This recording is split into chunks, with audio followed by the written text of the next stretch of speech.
There we go. Recording in progress. Super duper. Okay, so now I feel like the pressure's on me because we're recording this. Okay, so let's start going through those scenarios together and start figuring out how we can mentally rehabilitate post-stroke and post-brain injury. So the first scenario that we went through previously was put a finger down if you ever felt or feel like a different person post-brain injury.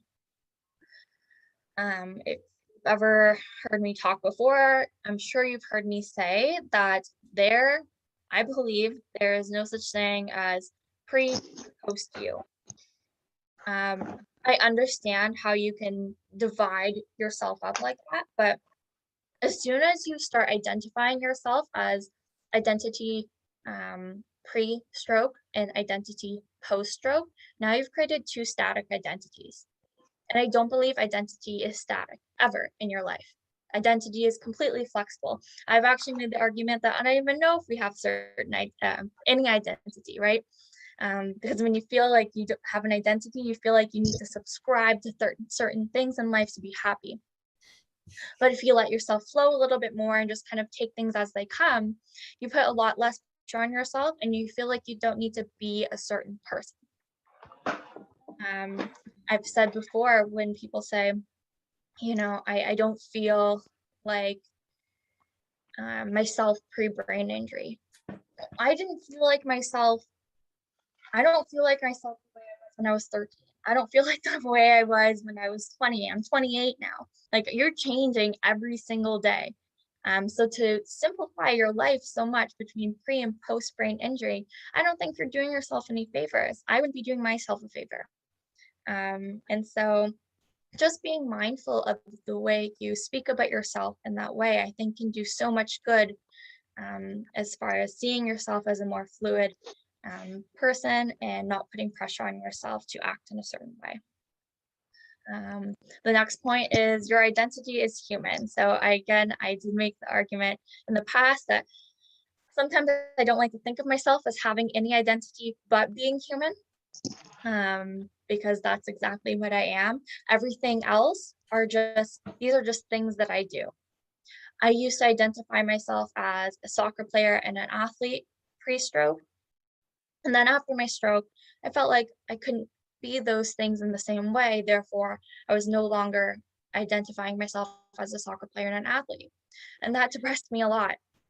But the fact of the matter is, it doesn't matter how well I can do those things. It just matters that I enjoy them and I try. So yeah, I think I could say, number one or option one, I'm always going to identify myself as a soccer player and an athlete. Or option number two, these are just things that I'm doing and not necessarily an identity. So you can figure out what kind of verbiage works best for you. And the second scenario that we went through was put a finger down if you've ever been told you're fine or you're recovered when you didn't actually feel that way. I think I have the words "you're fine" burned into my brain from so many people saying it because I looked fine and I was very, very grateful that I did physically rehabilitate quickly, being so young, but I did not feel fine. I felt like a totally different person. And so when people, particularly people that are in medical positions or are supposed to be a credible voice, or just anybody that you may look up to, when they're telling you these things, I know for me, I felt, do I believe them? Am I actually fine? Is this how I'm going to be forever? Is this what fine looks like? My new fine? Because for me, if that was my new fine post-stroke, fine sucked. And so eventually, because all these people were saying you're fine, I just came to believe that my new fine was going to be a very depressing life. And I wasn't doing myself any favors by believing that. And I think if anybody is telling you that, I would encourage you to respond by saying, I do not feel fine. And then hopefully that person can even help you out or point you in the right direction. So let's talk about what is recovery. Because the other phrase is "you look recovered." I started this PowerPoint by saying that we're going to be talking about mental rehab. That's not really a phrase that I ever heard when I was rehabilitating post brain injury. It was always physical recovery, physical rehab. But when your mental health is damaged, wouldn't you want to recover that as well? Wouldn't you want to rehabilitate that? So that's a phrase that I like to use, and I hope that more people start adopting it. So recovery to me used to be, while I was in the hospital, while they were measuring my physical recovery, on a scale of 1 to 10 or on a percentage scale, how recovered do you feel? And there was a point in my life where I eventually was saying, I'm 99% recovered, but I'm never going to be fully recovered again. I'm never going to be 100%. And at the time, I thought that was super because 99%, that's an A plus, right? But the more I said that, the more I realized that I was never going to get that final 1% back again. And the more I focused on that, the more I got depressed about the situation. And again, I wasn't doing myself any favors based on the way I was looking at recovery. So what I did was I changed the way I saw recovery. And now, although I understand there are definitely certain reasons for using different metrics, for me now, because it's been so many years, I see recovery as just if I wake up in the morning and I give 100% effort in my day, I'm 100% recovered. Doesn't matter what the outcomes of my efforts are. If I'm giving 100%, I feel 100% recovered. And the next day I start all over. I don't think it's fair to just always think about, things that you're never possibly going to get back or the things that are going to take longer to physically rehabilitate.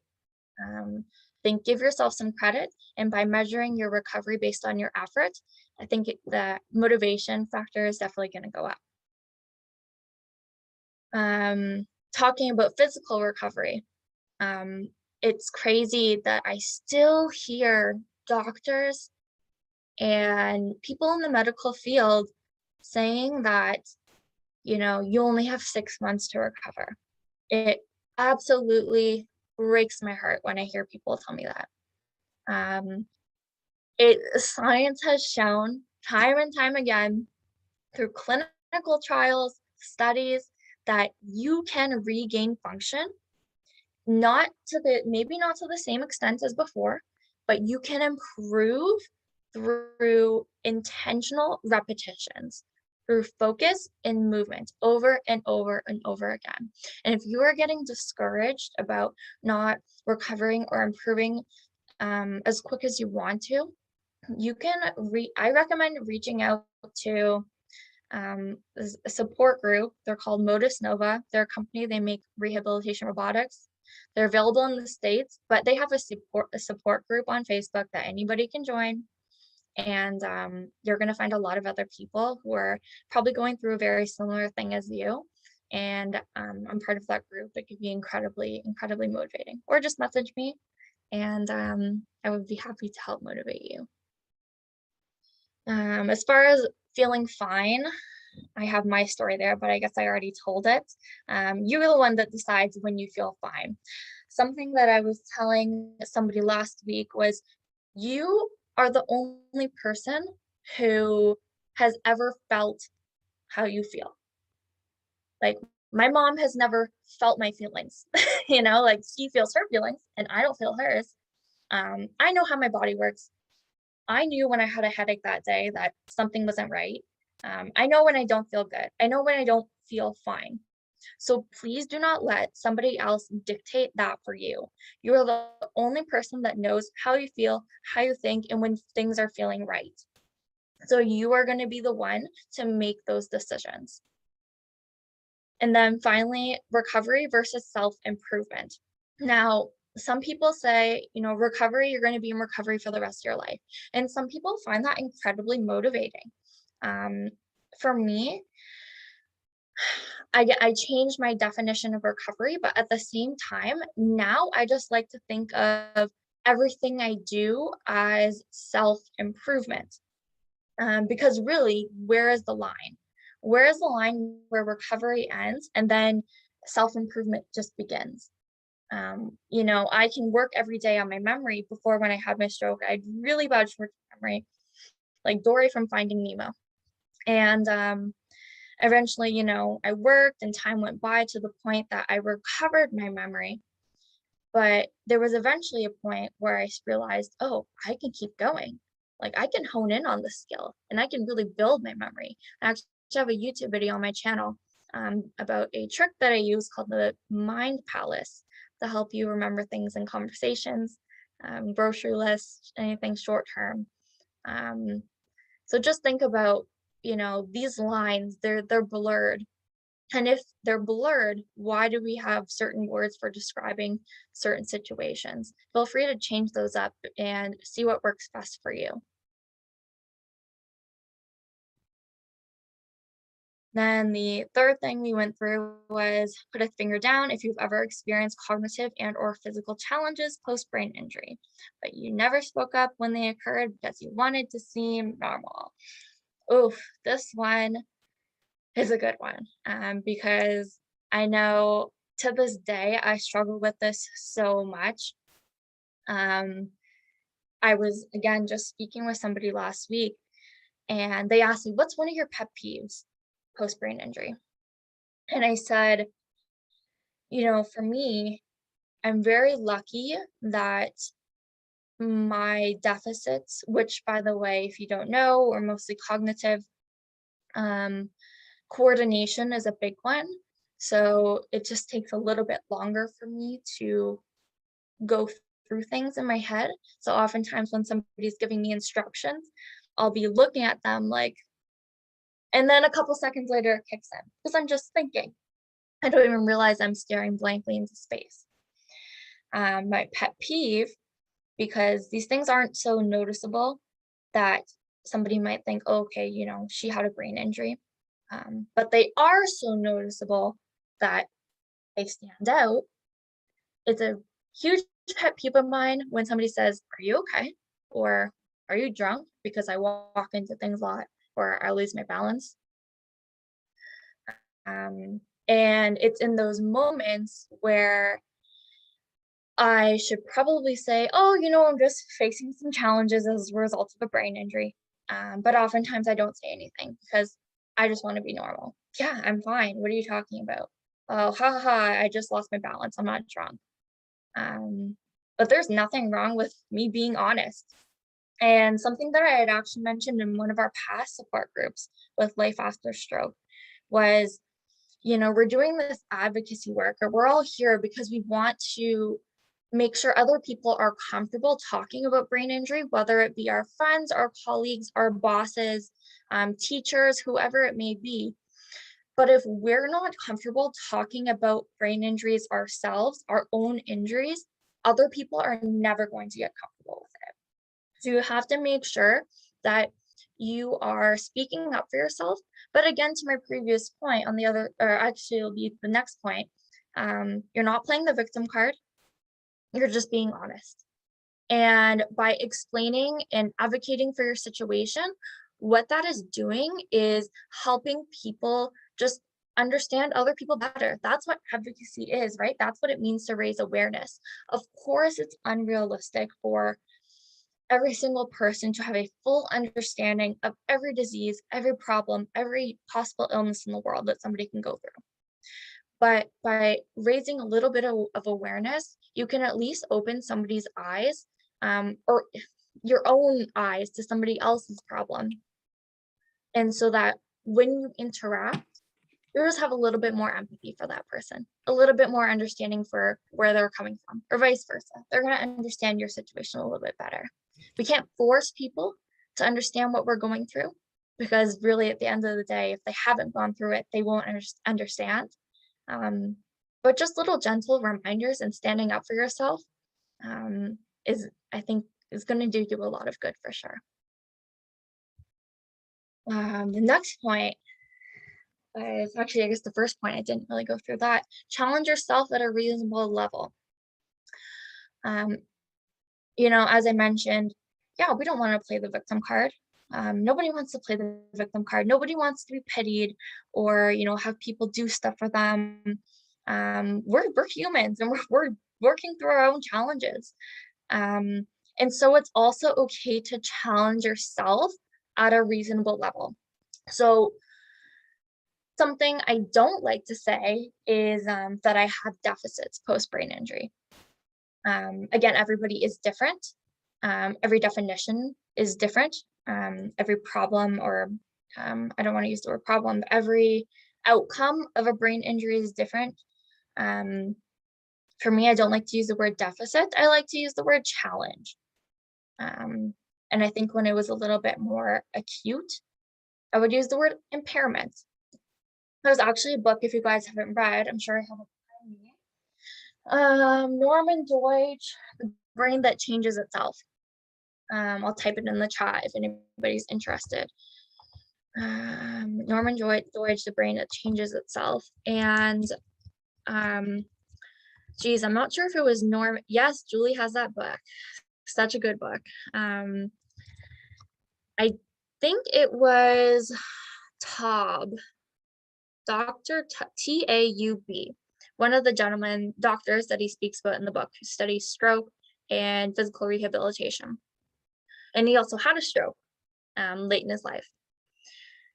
He doesn't use the word deficit. He doesn't use the word disability. He uses the word impairment.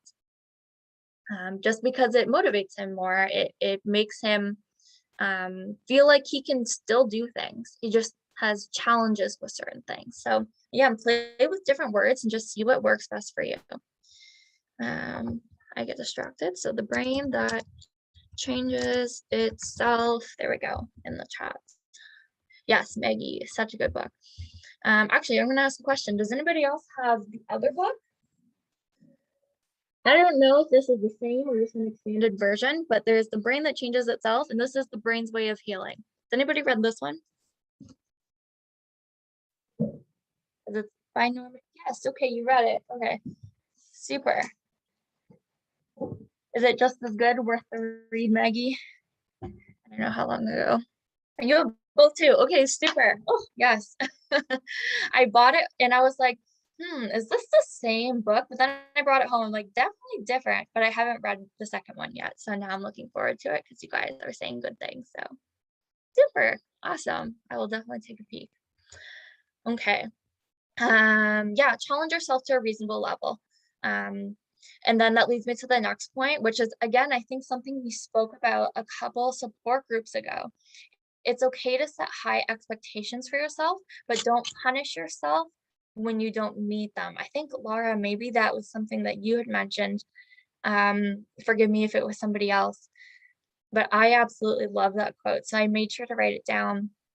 And, for me, sorry. no, so go what ahead. I say is that it's important to set mini goals, because you've set a long-term goal. Plus the other thing is that nobody's standing there with a stopwatch, checking to see, I have to do this by Christmas, or I have to do this by Easter, I have to do this by this date. Like, who's standing there doing that? And nobody. So when you set dates for things, if you say, I want to be able to do whatever, that's a great goal. But if it's something that's really far away from where you are at the moment, if you say, okay, I'm going to do that, but that's maybe it's unrealistic today, but maybe not unrealistic down the road, then set mini goals towards getting there. If you want to walk a mile, yeah, and you can only walk for 5 minutes at a time, well, it's going to take you a long time to get to a mile. But it doesn't mean it's impossible. It just means it's going to take time. And maybe you want to set goals for yourself where you're walking, 10 meters, and then, or maybe we should keep the metric. If I say a kilometer instead of a mile, whatever, if you want to, Thank you for the conversion. Yeah, get the conversion. But yeah, then you set mini goals. I'm going to do 10 meters. I'm going to get to 20 meters. I'm going to get to 30 meters, so on and so forth. So that you get closer and closer each day to that end goal, but yet you're setting goals. Yeah, okay, by the end of this week, or not by some point in the next week, month, year, whatever, however long it's going to take, I want to get to, I'm going to try and get to the 10 meters. and therefore it's not like it's attainable. Yeah, And exactly. and therefore you can have something to celebrate. You got many celebrations along the way to your long-term goal. That's a great point. Mini celebrations. If you guys, on that note, also want to look up the Huberman Lab podcast on YouTube or anywhere podcasts are found. I like YouTube because I like the visual. Dr. Andrew Huberman, he talks a lot about setting these mini goals and how you're initiating the dopaminergic effect when you do set these mini goals and celebrate them after. Because the key is celebrating them. Like you walk those 10 meters and then you have to go ahead and pat yourself on the back and be like, heck yes, go me. Let's do another 10. You're actually chemically motivating yourself when you do that. So I highly, highly encourage you guys to give that a go. And again, I wrote in the chat the Huberman Lab podcast. They are very long. So if you want something shorter, I would just do any interview with Andrew Huberman. You'll hear basically a really good summary, and those podcasts are usually 30 minutes to an hour, depending on which one you find. But yeah, so, and if you want to feel like you're challenging yourself and you're setting those expectations high, that's fine. I love setting high expectations for myself. I love pushing myself. But when I don't meet those expectations, which happens pretty frequently because I like to set them high, I no longer punish myself for not being able to do that or not being able to meet them. And I say no longer because that is something I did pretty much my whole life. And now I just try to look at things a little bit differently.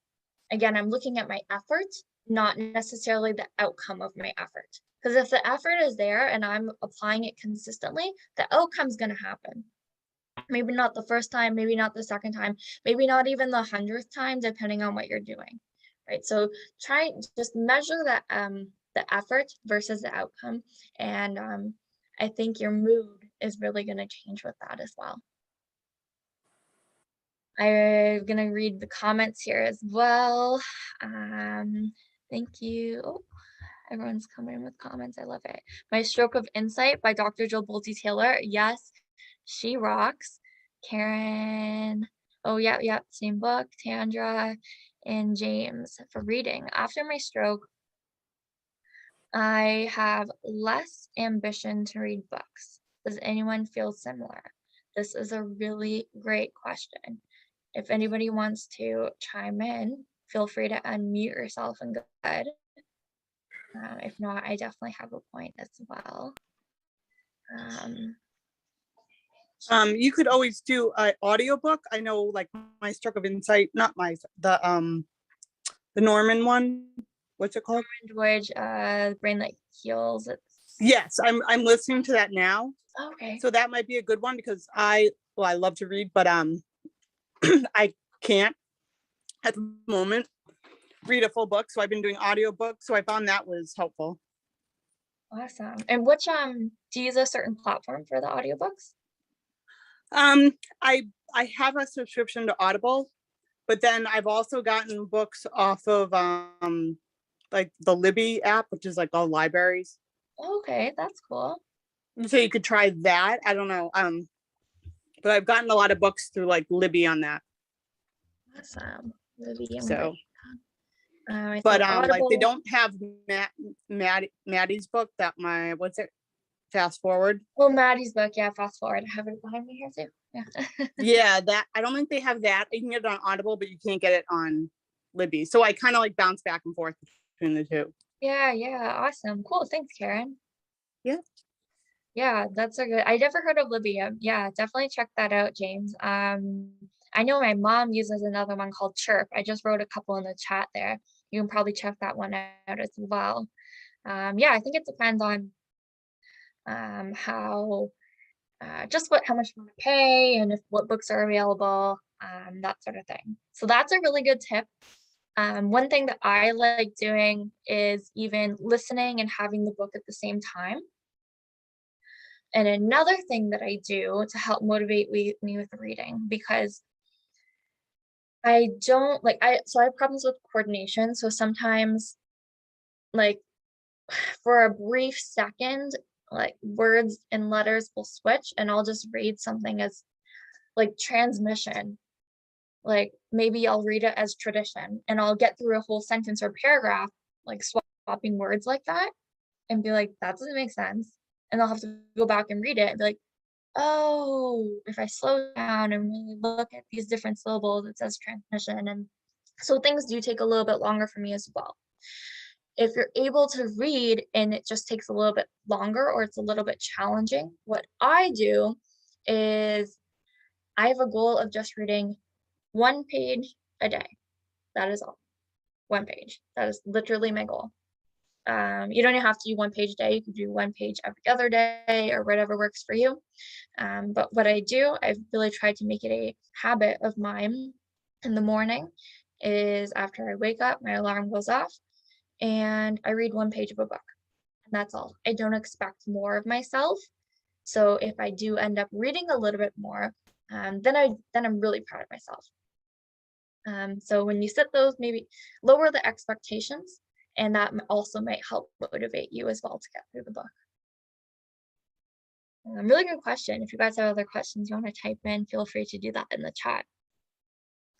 Okay, and then the last point, again, I went over this. If we want people to feel comfortable and empathetic when they are talking to us about brain injury and trying to make accommodations or just friends trying to understand, we need to be okay talking about these things with them as well.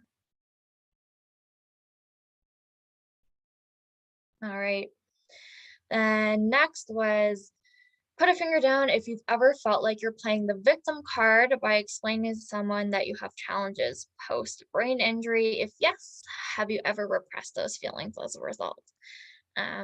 We kind of touched on this on the previous one, but let's go through these points. So if you feel like, or if you're worried, so this is how I usually feel. I'm worried that somebody else will think I'm playing the victim card. I know I'm not, right? I know I'm not playing the victim card, but I don't want other people to think that about me because I don't want to seem weak or I don't want to seem like I'm making excuses or asking for favors. But what I realized is that if somebody else thinks that, and I really am busting my butt to try and get whatever I can done and face my challenges, somebody else thinks that, not my problem. Is not my problem. If the other person you're dealing with is seriously so unempathetic that they would think that about you just because you are being honest, it's probably not somebody that you want to continue working with.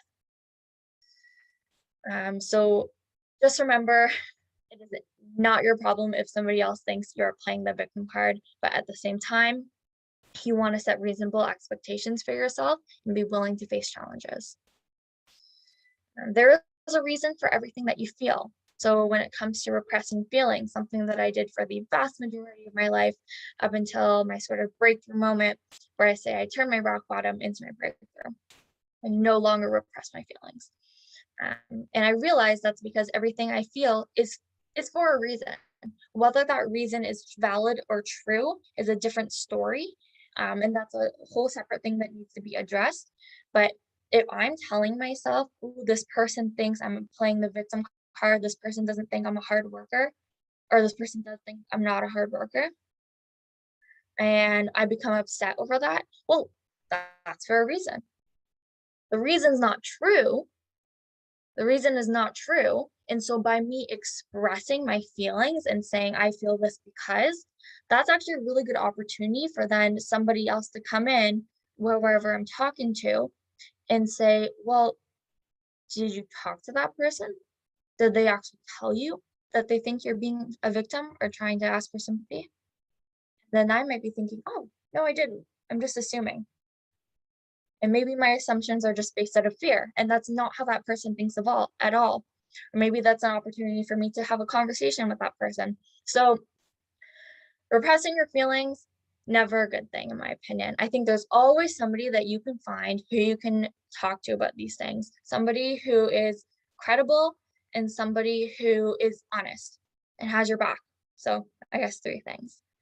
And no matter what the outcome is, I think good will always come from expressing your feelings. Do not impose limitations on yourself. Okay, this is another good one. It's all about balance. I'm all about striking a really good balance between, if you haven't noticed yet, between challenging yourself but being honest with yourself.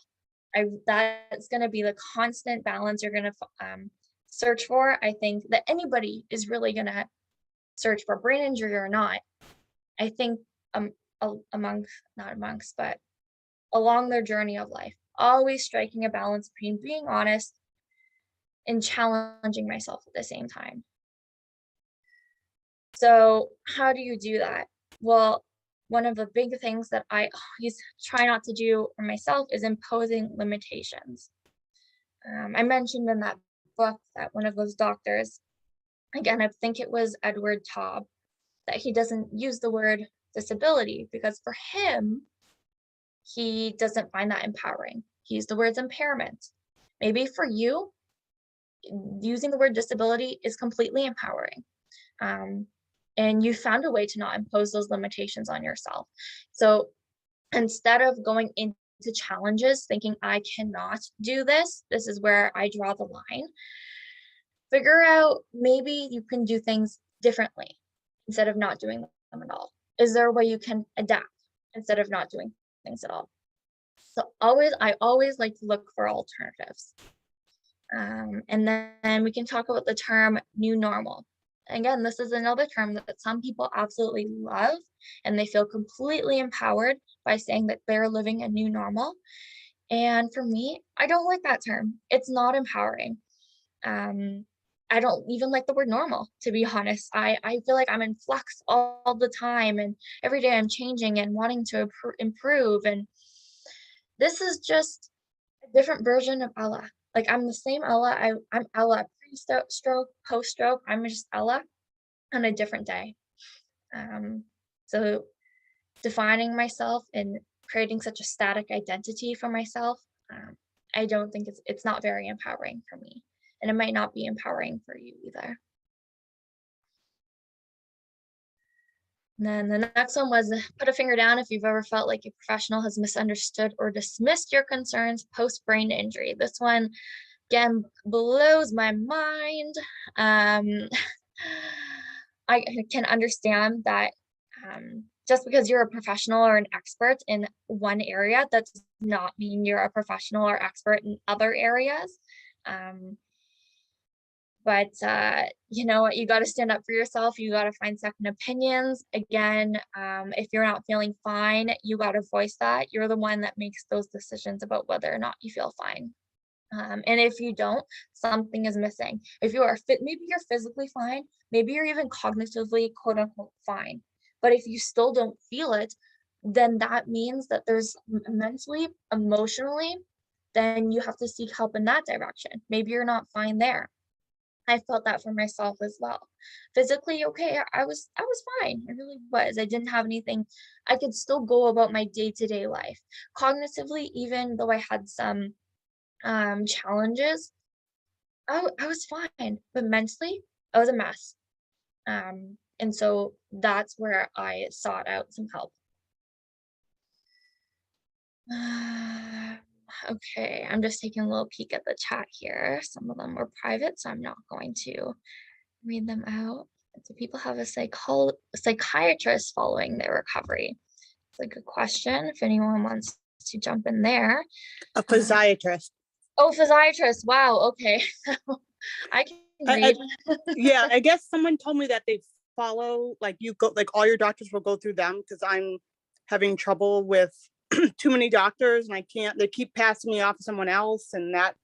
So I was curious what people did.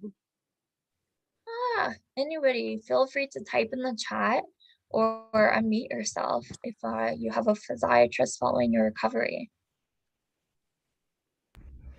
I don't, Karen. I just have doctors that don't talk to each other, and I am the hub of information. So I have to, in whatever way I can, try to figure out what they said to me and what I need to tell the other person.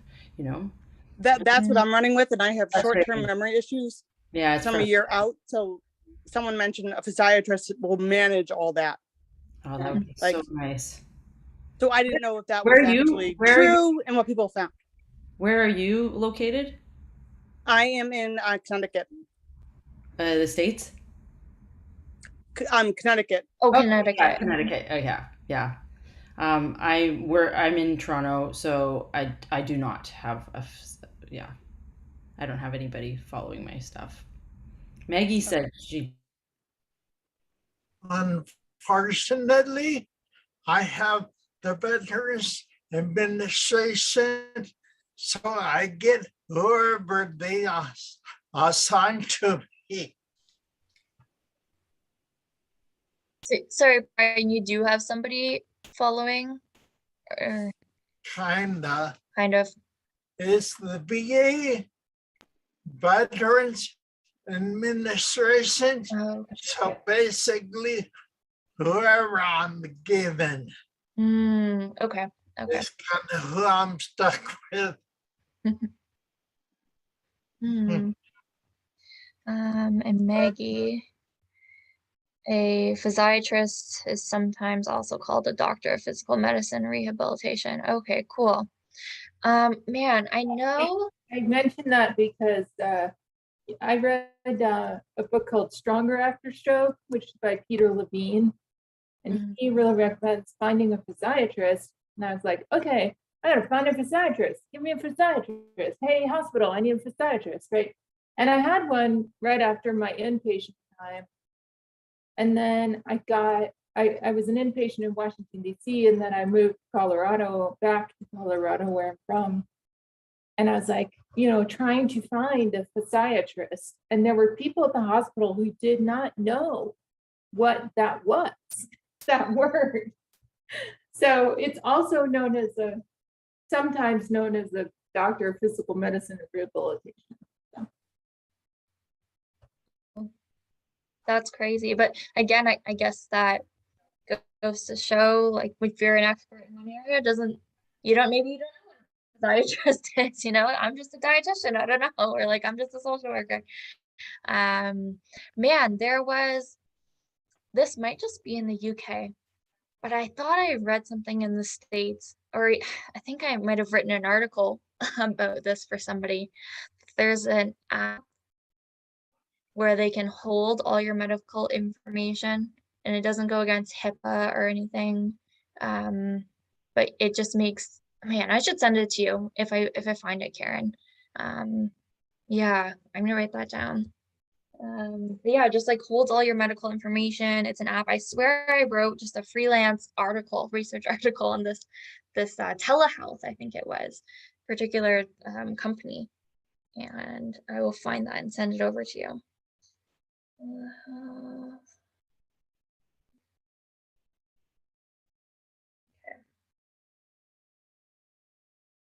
Cool.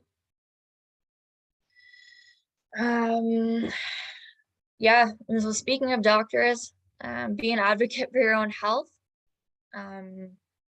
Sometimes it's, wouldn't it be nice if there was sort of steps and rules and everything worked out so well when you said, I had a stroke, I had a brain injury, whatever it is, and they're like, okay, you're gonna go here, here, you're gonna talk to this person, and everyone's just amazing, and here's the recipe for recovery.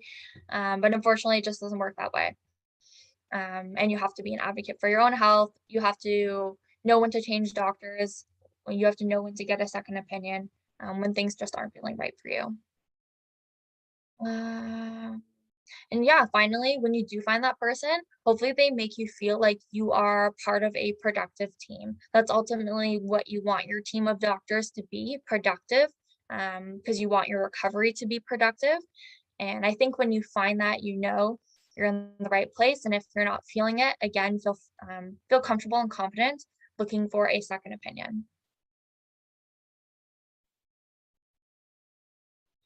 So that was sort of the 5 scenarios. What I can do now is stop the recording, and you guys feel free to just have an open discussion and share any thoughts